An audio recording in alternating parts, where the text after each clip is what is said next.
Good morning student. आज हम 10th class के हिस्ट्री का जो फर्स्ट चैप्टर है यूरोप में राष्ट्रवाद। कल हमने इसमें जो महत्वपूर्ण घटनाक्रम थे तिथियों के बारे में हमने इसमें बताया था। आज हम बात करते हैं इस अध्याय के जो मुख्य अंश है, मुख्य जो अंश है उसकी चर्चा हम आज करते हैं। देखिए, जो 1789 की क्रांति जो हुई थी,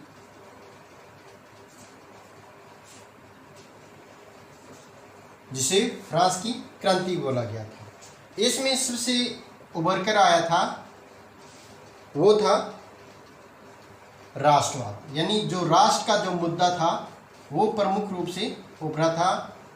राष्ट्रवादी जो रूढ़िवादी लोग थे उन्होंने क्या है, अनेक जो दार्शनिक हुए थे उनके सहयोग से या उनकी जो पुस्तकें पढ़कर उन्होंने राष्ट्रवाद को जो है महत्वपूर्ण स्थान दिया था। यानी किसी भी देश के प्रति जो प्रेम सम्मान की जो भावना होती है, देशभक्ति की जो भावना होती है, वो किस प्रकार थी। तो इसमें सबसे महत्वपूर्ण जो है राष्ट्र का जो विचार है वो प्रमुख था। 1804 के अंदर जब नेपोलियन जब शासक बना था, नेपोलियन कब बना था? 1804 में शासक बना था और इसको क्या बोला जाता था? नेपोलियन की संहिता के नाम से भी इसको जाना गया था, नेपोलियन की संहिता के नाम से।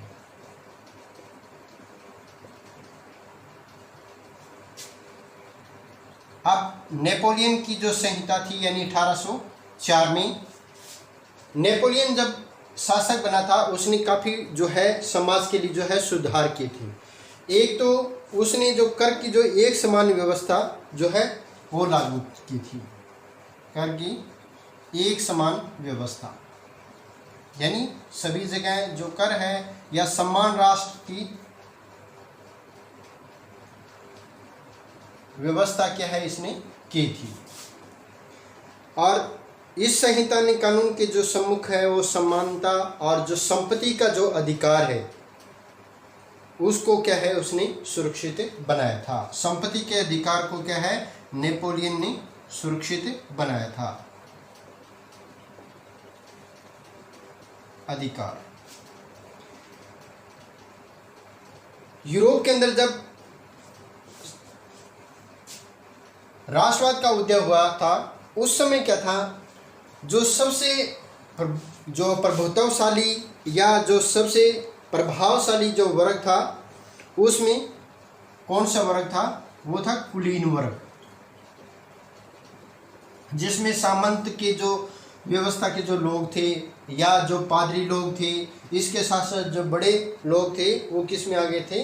कुलीन वर्गों के अंदर आते थे। तो कुलीन वर्ग क्या है, जो यूरोपीय महाद्वीप का जो है वो सबसे बड़ा प्रभावशाली वर्ग था। ये जो लोग थे वो राजनीतिक जो कार्य होते थे उसके अंदर किसकी भाषा का प्रयोग करते थे? राजनीतिक जो कार्य थे उसमें किसका अधिकतर प्रयोग होता था? उसका प्रयोग होता था फ्रेंच का। फ्रेंच भाषा जो है राजनीतिक तौर पर है वो क्या है इसमें इस्तेमाल की जाती थी।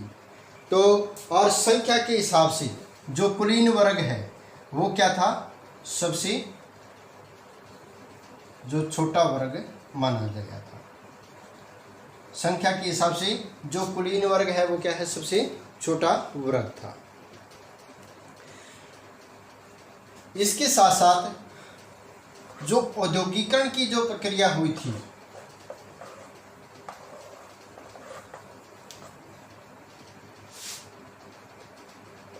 औद्योगिकरण यानी जो ज़्यादा से ज़्यादा जो है उद्योगों की जो है स्थापना होना। औद्योगिकरण के कारण जो है इंग्लैंड में सबसे पहले जो है सामाजिक वर्ग जो है वो अस्तित्व में आया था। औद्योगिक के कारण इंग्लैंड के अंदर जो नए सामाजिक जो वर्ग थे उसका उदय हुआ था जब औद्योगिक क्रांति हुई थी। नए सामाजिक वर्ग का क्या हुआ था? उदय हुआ था या उस समय उसका निर्माण हुआ था। 19वीं शताब्दी के अंतिम दशकों में मध्य और पूर्व के जो श्रमिक वर्ग थे, मध्य और पूर्व के जो श्रमिक वर्ग थे वो किस पर आश्रित हो गए थे? इन उद्योगों पे वो आश्रित हुए थे। किस पर? उद्योगों के ऊपर। इन उद्योगों पर जब उद्योगीकरण की यानी ज़्यादा से ज़्यादा उद्योगों की जो स्थापना हुई थी तो उस समय जो मध्य और पूर्वी श्रमिक थे वो इन पर जो मुहैया का जो आकार था इस पर सीमित हो गया था। इसके साथ साथ 19वीं सदी के जो शुरुआती दशक में जो राष्ट्रीयता यानी राष्ट्रीय एकता का जो विचार है वो प्रमुख रूप से एकता का जो विचार है वो प्रमुख रूप से उभरने लग गया था। 1815 के अंदर 1815 वाटरलू की एक संधि हुई थी जिसे नेपोलियन का अंत माना जाता है। नेपोलियन का पतन हुआ था कब? 1815 में।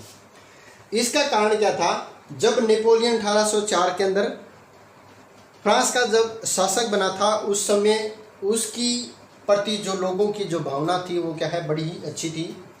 लोग ये चाहते थे कि जो नेपोलियन है वो सबका जो है वो हितैषी है, हर वर्ग के प्रति जो है उसकी अच्छी भावना रहेगी या उसके जो राजनीतिक और कूटनीति है वो क्या है, अच्छी रहेगी।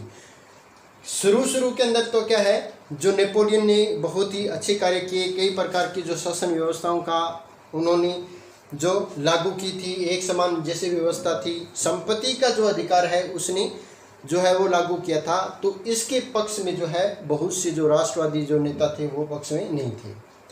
संपत्ति का अधिकार है उसमें क्या है, किसी भी व्यक्ति के द्वारा असीमित रूप से जो संपत्ति है वो क्या है, अर्जित की जाती है, इसलिए बहुत से वर्ग जो है इसके विरोधी हो गए।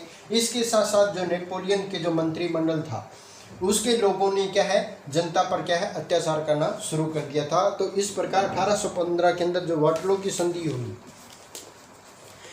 उसमें नेपोलियन का क्या हो गया था, अंत हो गया था। फ्रांस के जो विस्तार को रोकने के लिए इसमें अब क्या है, कुछ जो है नए राज्यों का उदय हुआ था। यूनान के लोगों ने, यूनान के जो लोग थे, इसके बाद में यूनान के लोगों ने टर्की के विरुद्ध,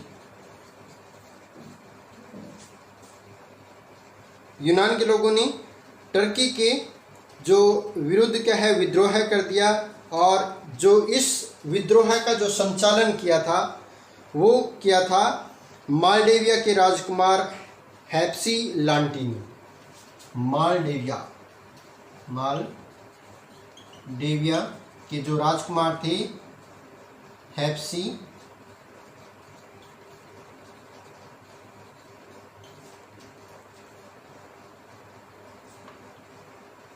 लांटी जो है इसका नाम था। तो इसका जो है संचालन इसने किया था। और 1829 के अंदर 1829 में एक संधि हुई थी जिसे एड्रियोनोपल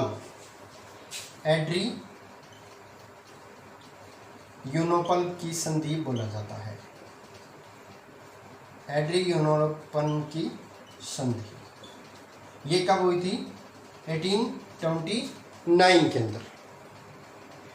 इसमें क्या है, टर्की ने यूनान को क्या कर दिया था, जो है स्वतंत्र घोषित कर दिया था। इसमें टर्की ने यूनान को जो है स्वतंत्र घोषित कर दिया था। इस प्रकार जो क्रांतिकारी जो आंदोलन को दबाने के लिए यूरोप के शासकों के जो प्रयास थे वो क्या है, काफ़ी मात्रा में असफल रहे थे। तो 1830 के अंदर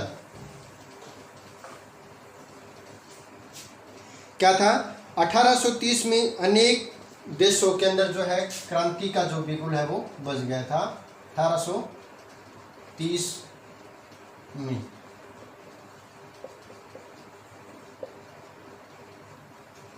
क्रांति का जो है या क्रांति की जो चिंगारी है वो क्या है, काफ़ी यूरोप के जो काफ़ी क्षेत्रों के अंदर जो है वो फैल चुकी थी।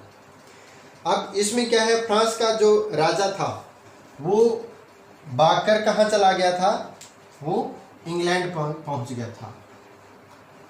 फ्रांस का राजा भागकर इंग्लैंड पहुंच गया या इंग्लैंड चला गया।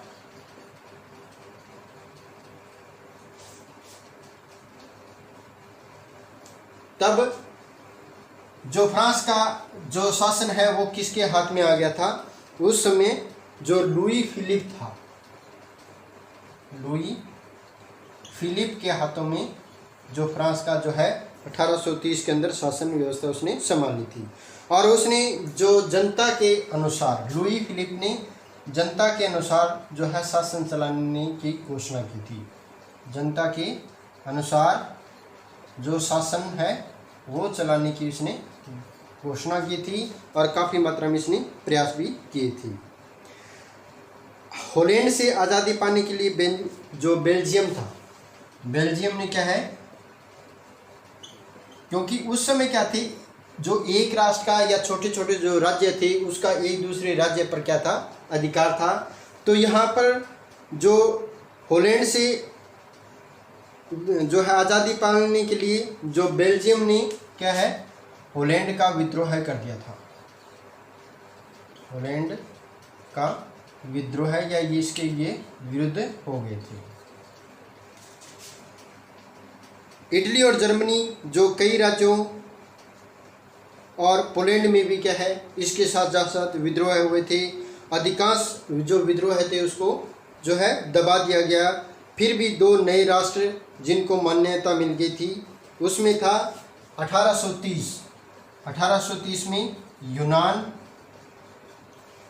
और 1839 में था बेल्जियम।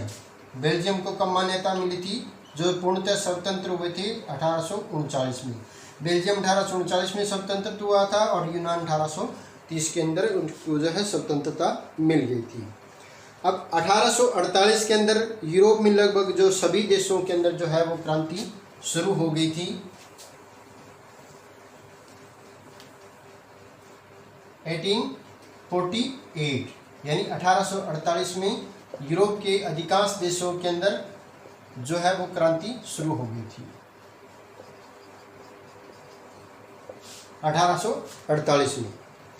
इस क्रांतियों में जो पवित्र संधि वाले देशों को जो है झुलसाकर रख दिया था, यानी काफ़ी जो क्षेत्र थे, जो राज्य थे, इस क्रांति की जो है भेंट चढ़ गए थे। और इसके साथ जो लुई फिलिप, जिसे 1830 में विद्रोह के बाद फ्रांस का जो राजा बनाया गया था, वो भी क्या है भाग गया और फ्रांस जो है दोबारा जो है वो गणतंत्र यानी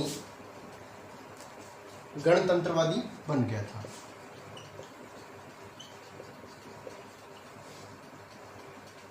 फ्रांस जो उस समय क्या है गणतंत्रवादी बन गया था।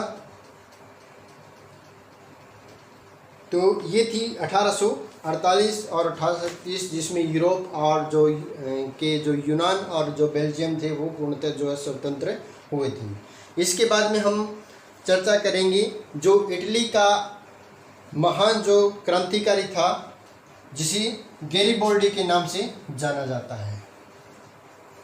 इसके साथ साथ ज्यूसेppe मैत्सिनी का भी जो नाम है वो प्रमुख रूप से जाना जाता है, जो जर्मनी में एक सैनिक था। इसकी जो बारे में हम जो है चर्चा वो है नेक्स्ट वीडियो के अंदर करेंगे। Thank you.